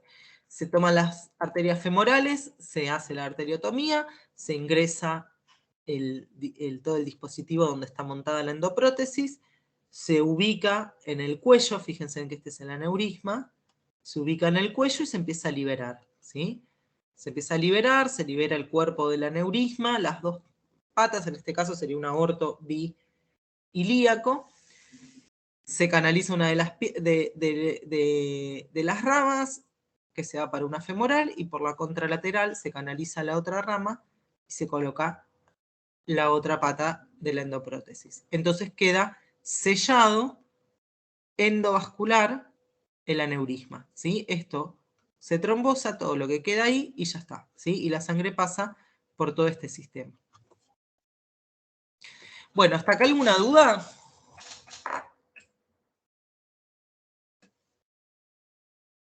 ¿Hasta acá vamos bien?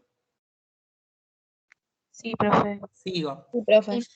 Ahora, dentro de lo que es la patología aórtica, algo que es importante que conozcan o que alguna vez en su vida hayan escuchado, sobre todo si van a ser médicos de guardia, son los síndromes aórticos agudos, ¿sí? Estos síndromes aórticos agudos son patologías que requieren tratamiento urgente, con un altísimo riesgo de vida del paciente. Y son estas tres entidades: la disección aórtica, el hematoma intramural y la úlcera aórtica penetrante, ¿sí?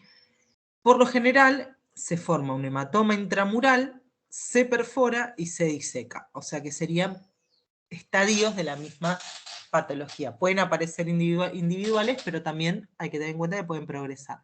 En el caso de las disecciones, esta es la aorta normal. En el caso de disecciones se genera una lesión en la capa elástica y la sangre empieza a ingresar por este orificio que separa las paredes, las capas de la arteria. Entonces se genera una falsa luz. Esta falsa luz, primero que esto va a estar, esta pared de la disección es mucho más finita y eso hace que el riesgo de ruptura sea inminente. Y por otro lado, cuando la disección lleva la mayor parte del volumen de sangre, se ocluyen las ramas que salen de la luz verdadera y genera cuadros isquémicos, ¿sí? El hematoma intramural por lo general son lesiones de la vasa vasorum de la arteria, que son estas arteritas de acá, que son las que la nutren, y la úlcera penetrante es una placa de arteriosclerosis, que está representada por esto en amarillo, que se rompe y genera un orificio. Ese orificio al principio va a ser un hematoma y después se va a disecar. Entonces, ¿cuál es la clínica? Son pacientes que consultan por dolor que es muy parecido a los infartos, ¿sí? Un dolor en el precordial, que se irradia cuello, garganta, mandíbula, se puede prolongar hacia atrás, ¿sí? Y ser como desgarrador descendente en el caso de las disecciones, es muy intenso, ¿sí? Y, bueno, esto hay que diferenciarlo del síndrome coronario agudo, ¿sí? De un infarto. En el caso de la disección aórtica, la causa más frecuente es la hipertensión, ¿sí? Entonces hay una exposición crónica a altas presiones con engrosamiento de la íntima, fibrosis, calcificaciones y depósitos extracelulares de ácidos grasos por todo el daño endotelial que generan las altas presiones, aumento en la degradación de la matriz extracelular, apoptosis de la pared y se genera la degeneración o necrosis quística que da origen al orificio y posteriormente a la disección, ¿sí? ¿Cuáles son las complicaciones? Bueno, la ruptura aórtica, en el caso de que lo que esté comprometido sea la aorta ascendente, puede haber insuficiencia cardíaca, insuficiencia aórtica, infartos porque se colapse la salida de las coronarias, taponamiento cardíaco, si se rompe dentro del pericardio, o síndromes de mala perfusión, por lo que les comentaba de que se ocluya la salida de las ramas de la luz verdadera.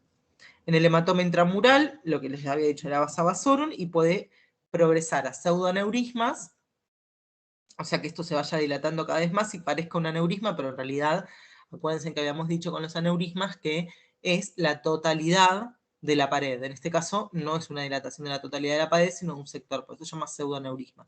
Que se rompa o que se diseque. La úlcera perforante, lo mismo, ¿sí? Puede provocar un hematoma intramural y puede complicarse como un pseudoaneurisma, un aneurisma verdadero si se terminan degenerando todas las paredes, que se rompa o que se diseque. Entonces, frente a la sospecha diagnóstica de síndrome aórtico aguda, se pide una placa de tórax y un electro.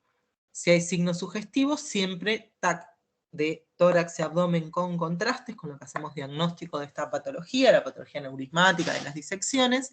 Confirmo el diagnóstico, hay que pedir la evaluación urgente por endovascular y la resolución que es con la colocación de una endoprótesis. Acá ya no se discute si abierto o no abierto, es con colocación de endoprótesis. Cuando se descarta el diagnóstico, busco otras causas de dolor torácico y si el diagnóstico es dudoso, se completa con otro tipo de estudios por imágenes. Miren, acá les traje una resonancia, fíjense estas son las cavidades cardíacas y fíjense en que la aorta se ve esta línea que es el flap de disección, ¿sí? Con la luz verdadera y la luz falsa, ¿sí? Por lo general tiene un orificio de entrada y a veces otro de reentrada, que esos son los que después se terminan haciendo disecciones crónicas, cuando la sangre entra y sale. Ahora, cuando no sale, cada vez se agranda más y si no se trata, se complica. ¿Cuál es el tratamiento de este síndrome aórtico agudo? Control de hipertensión, los aspectos cardiológicos. Esto se llama hipotensión permisiva, ¿sí? O sea, hay que mantener al paciente con una sistólica no mayor a 100, que permita perfundir cerebro y riñones, pero que baje lo máximo posible la presión en la aorta. Analgésicos para calmar el dolor y, obviamente, el tratamiento, la resolución definitiva endovascular de urgencia, ¿sí? Las disecciones tipo A son las que involucran a la aorta ascendente, de la subclavia al corazón. Las tipo B son las que involucran a la aorta descendente, de la subclavia para abajo, ¿sí? Las de tipo A son quirúrgicas, hace una cirugía que se llama ventral de Bono, bueno, eso es de cirugía cardíaca. Las tipo B es las que yo les comentaba de los tratamientos endovasculares, ¿sí? Hematoma intramural, tratamiento médico, médico para las tipo B, cirugía endovascular para las tipo A. No, perdón, cirugía para las tipo A y el tipo B, tratamiento médico y se controla. Acá tengo que poner un barra endovascular. Y las úlceras penetrantes en la aorta ascendente, siempre el tratamiento sigue siendo quirúrgico. En la aorta ascendente sigue siendo quirúrgico, hay que ver hasta cuándo, hasta que diseñe un dispositivo que sirva, ¿no? El tema es cómo se ancla la endoprótesis y las presiones que maneja. Entonces, es muy difícil poner un dispositivo que tenga un perfil que se acomode a la aorta ascendente, sumado a que las ramas de la aorta ascendente son nada más y nada menos que las subclavias y las carótidas, o sea, y las coronarias, ninguna se puede tapar. Entonces, por eso se sigue haciendo tratamiento quirúrgico. En cambio, la descendente, ya el tratamiento es endovascular, ¿sí? Bueno, supongamos que lo tratamos y anduvo bien, ¿cómo lo seguimos? Tomografías al mes, a los 3 meses, 6 al año, y después controles anuales para controlar que se haya cerrado en la patología, controlar, hay algo que llaman endolinks, que son las pérdidas alrededor de las endoprótesis, ¿sí? Si se modificaron los diámetros aórticos, si hay formaciones aneurismáticas, tratar la hipertensión y obviamente alertar al paciente, darle pautas de riesgo. Bueno, ¿alguna duda con esto? ¿Hasta acá? ¿A alguien le queda alguna duda de patología oclusiva y de patología aneurismática? No, profe. Bueno, vamos a entrar al último tema de hoy, que es el trauma vascular. O sea que acá ya no tengo ni arteriosclerosis, ni aneurismas, ni nada, sino que lo que le pasa a mi paciente es que por alguna razón, por una fuerza externa, se le lesiona un vaso, ¿sí? Lo primero que hay que ver cuando nos llega un paciente en el que sospechamos de una lesión vascular es qué signos tiene, ¿sí? ¿Tiene signos duros o tiene signos blandos? Los signos duros son indicación de cirugía, de exploración quirúrgica. Los signos blandos son indicación de estudiar al paciente para descartar que no tenga una lesión vascular asociada, ¿sí? ¿Cuáles son los signos duros? Hematoma pulsátil o expansivo. Si el paciente tiene un hematoma que late, bueno, es un signo duro. Si el paciente tiene un hematoma, que yo lo controlo a las 2 horas y creció, lo controlo a las 2 horas y creció, eso es expansivo, que va creciendo, también es sugestivo de lesión vascular, ¿sí? Es un signo duro. Hemorragia externa, soplo frémito y isquemia del órgano afectado. Por ejemplo, la lesión fue a nivel femoral, tengo isquemia, una isquemia aguda en la pierna. Los signos blandos, que la lesión esté en el trayecto vascular, que haya un hematoma estable, lesión del nervio que forma parte del paquete vasculonervioso, que el paciente refiera al antecedentes de una hemorragia importante, que haya disminución de los pulsos o shock inexplicable por otras causas. Dentro de los tipos de lesión que podemos encontrar está el espasmo, la compresión subaponeurótica, la sección total o parcial y la lesión es en traumatismos más complejos con pérdida de sustancia, o sea que falta un segmento de la arteria, ¿sí? Dentro de la clínica, cuando hay hemorragia, isquemia aguda, signos duros, cirugía inmediata. Cuando tengo signos de lo que serían las complicaciones subagudas del trauma vascular, pseudoaneurismo, fístula arteriovenosa, puedo diferir la cirugía, muy entre comillas. El paciente se interna, se estudia y se programa dentro de la internación la cirugía. Entonces, ¿cuál es el algoritmo diagnóstico? Sospecho de lesión vascular porque tiene signos duros, signos blandos, resucitación según normas ATLS, como cualquier trauma. Hay signos duros, se explora, hay signos blandos, le pido un Doppler. Un Doppler o una angiotac, dependiendo de lo que cuento. Por ejemplo, en el Balestrini, que yo trabajé hasta octubre en ese hospital, era más fácil hacerle en la guardia un angiotac que un ecodoppler. Entonces, en función a lo que tengan, le hacen un estudio angiográfico. Da positivo, se explora. Da dudoso, se hace un estudio más complejo y se define, y si da negativo, se observa cómo evoluciona el paciente por lo menos 12 horas, recuerden que es un trauma, y ahí se termina de definir la conducta. ¿Cuáles son los pilares del tratamiento? El control de la hemorragia con compresión, no con torniquetes. Recordemos que los torniquetes agravan la isquemia. Recuperar el estado circulatorio, resultación según normas ATLS, minimizar el tiempo de isquemia. También está el temita de las 6 horas, como hablábamos en la isquemia aguda. Y el tiempo de oro para el reparo depende del órgano blanco y de la repercusión que esté recibiendo, ¿sí? Una cosa es un paciente que entra con el miembro frío, pálido y sin pulsos, y otra cosa es un paciente que entra con un hematoma, pero con el miembro estable. Bueno, la observación es controvertido, solo si hay lesiones mínimas, no oclusivas, asintomáticas o con signos blandos poco sugestivos. Se puede hacer tratamiento endovascular, exploración quirúrgica, o hay veces que hay que indicar directamente la amputación, ¿sí? Este es un score que se usa para los miembros inferiores, que es el score de MES, en donde en función a estas características, el tipo de lesión esquelética, la isquemia, fíjense en que acá es donde el tiempo modifica muchísimo la determinación, si el paciente está en shock no, la edad, se define qué hacer. ¿Cuál es el tema acá? Si el score es mayor a 7, lo que se indica es la amputación primaria. ¿Por qué? Porque revascularizar ese miembro generaría mucho riesgo del síndrome mionefrometabólico y pondría en riesgo la vida del paciente. Bueno, ¿qué ven en esta imagen? Yo los ubico. Esta es la ingle, esta toalla tapa los genitales, acá está la rodilla del paciente, el hueco popliteo. ¿Qué ven en el muslo?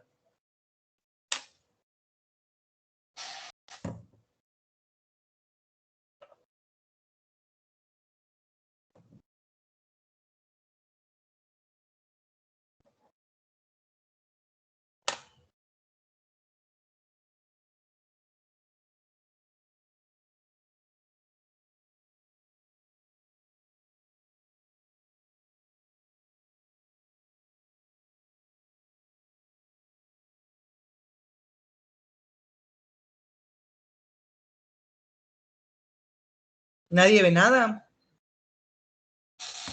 ¿Nada le llama la atención?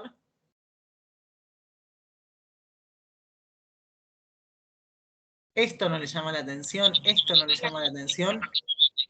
Hay una inflamación a nivel del cuádriceps. Sí, acá hay una tumoración, Sí. ¿sí? Con un orificio de entrada y un orificio de salida, ¿sí? Un hematoma, yo les cuento que es pulsátil en trayecto vascular. Como tiene el hematoma pulsátil en trayecto, que ya es un signo duro, lo operamos. Y cuando lo operamos, esta era la lesión que tenía la arteria, ¿sí? Lo que le hice fue una reconstrucción con vena safena interna contralateral. Este es otro paciente, una herida de arma de fuego en la vena femoral, ¿sí? Fíjense en las lesiones que se hacen, que se reparó con otra técnica que es un parche. Esta es una lesión por amoladora, fue dramático, ¿sí? El paciente fue, esto es lo típico, que yo no sé por qué hacen todos lo mismo, que se ponen a cortar madera con la amoladora. Se les rebala y va para alguna parte del cuerpo. Este hombre le destrozó el antebrazo y le tuve que reconstruir tanto la arteria radial como la cubital. Esto es una técnica que se las traje nada más que para que sepan que existe. Hay veces que cuando no se puede hacer la reconstrucción vascular se colocan los shunts temporales, ¿sí? Y este paciente lo operaron en una guardia. Bueno, yo fui al otro día y le hice la reconstrucción del vaso. Este paciente tiene un hematoma en la axila, ¿sí? Un hematoma que fue progresivo durante la cirugía abdominal y la descompresiva de neuro, y lo que tenía era una abulsión por elongación de la arteria axilar, la vena axilar. Que la vena la ligué y la arteria la reconstruí. Por último, lo que les traigo para mostrarles son las complicaciones alejadas. O sea, por ejemplo, tengo un paciente que tuvo un trauma vascular, pero que pasó inadvertido, no se estudió, se fue a la casa, ¿qué pasó? Bueno, puede generarse dos cosas: pseudoneurismas, o sea, que esa lesión en el vaso vaya generando un hematoma que se vaya expandiendo, que parezca un aneurisma, pero en realidad es por una lesión del vaso, o las fístulas arteriovenosas. Este es un paciente de Balestrini, 2 meses de evolución, lo habían atendido en otro hospital, lo habían mandado de alta, tenía un signo blando que era el trayecto vascular, y cuando llegó al hospital tenía el pseudoneurisma femoral. lo estábamos estudiando, pero no llegó a terminar de estudiarse, pues se rompió, así que lo tuve que operar de urgencia, y este es el orificio en la arteria femoral, que lo reconstruí con una interposición venosa. Este es otro paciente, como 20 años, este es el parisien del 2011, como 20 años tenía de evolución esto, una vez se había clavado una astilla de no sé qué en el brazo, y fue teniendo una tumoración que fue creciendo y creciendo. Cuando le hacemos el estudio angiográfico, arteria humeral, arteria radial, y fíjense en que toda esta tumoración tiene flujo de la arteria radial. Cuando decimos la reconstrucción, acá se ve. Fíjense en la diferencia entre lo que es, por eso era lo que yo les decía, que en los aneurismas y demás siempre hay que pedir angiotomografías y ver la parte con contraste y ver las estructuras. Fíjense que acá no parece un aneurisma tan grande y sin embargo el tamaño real que tiene, porque estos estudios miden la luz nada más. La luz es esto que se ve acá identificado, pero en cambio el aneurisma real es mucho más grande. También lo operamos, evacuamos los coágulos, ligamos, la radial se puede ligar y ya está. Y la otra complicación que puede haber cuando se generan estas lesiones, sobre todo iatrogénicas, cuando se comunican dos endotelios, se puede generar una fístula, en este caso arteriovenosa, de la zona de mayor presión a la de menor presión.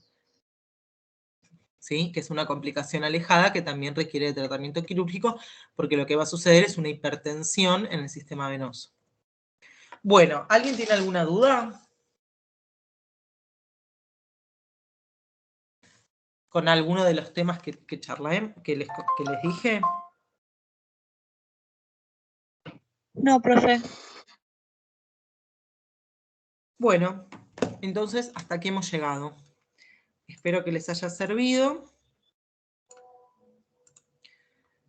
Y cualquier duda que tengan, armé un foro para que pongan las dudas de vascular. Cualquier duda que tengan, los que escucharon los que la van a escuchar después a la grabación, o ustedes mismos me lo ponen en el foro. ¿Profe, me escucha? Sí. Buen día, ¿cómo le va? Bien. Le hago una consultita. Yo tenía una pregunta, pero con vascular venoso. Decime. Lo superficial sería cuando comienzan a formarse las varices, y ya lo crónico es cuando comienzan a partir del estadio 3. No, la insuficiencia venosa crónica tiene diferentes estadios, ¿sí? Que van del 0 al 6. Okay. ¿Sí? Todo es insuficiencia venosa crónica. El componente superficial es lo que es supraaponeurótico, ¿sí? O sea, las venas afenas, las comunicantes, las colaterales, las venas reticulares, todo eso es superficial, supraaponeurótico. Y profundo es cuando es por debajo de la aponeurosis, ¿sí? Las venas que acompañan a las arterias, al eje arterial. O sea, son dos entidades distintas. Son dos cosas que nada que ver. Ah, ok, porque pensé que la superficial daba origen a la profunda. No. Ok, son entidades distintas. Listo. Gracias, profe. No, por favor.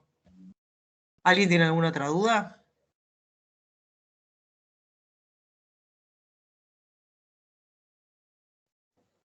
Bueno, chicos, entonces cualquier cosa me las escriben en el chat. Dale, profe, muchas gracias. Hasta luego. Chau, chau. Hasta luego. Gracias.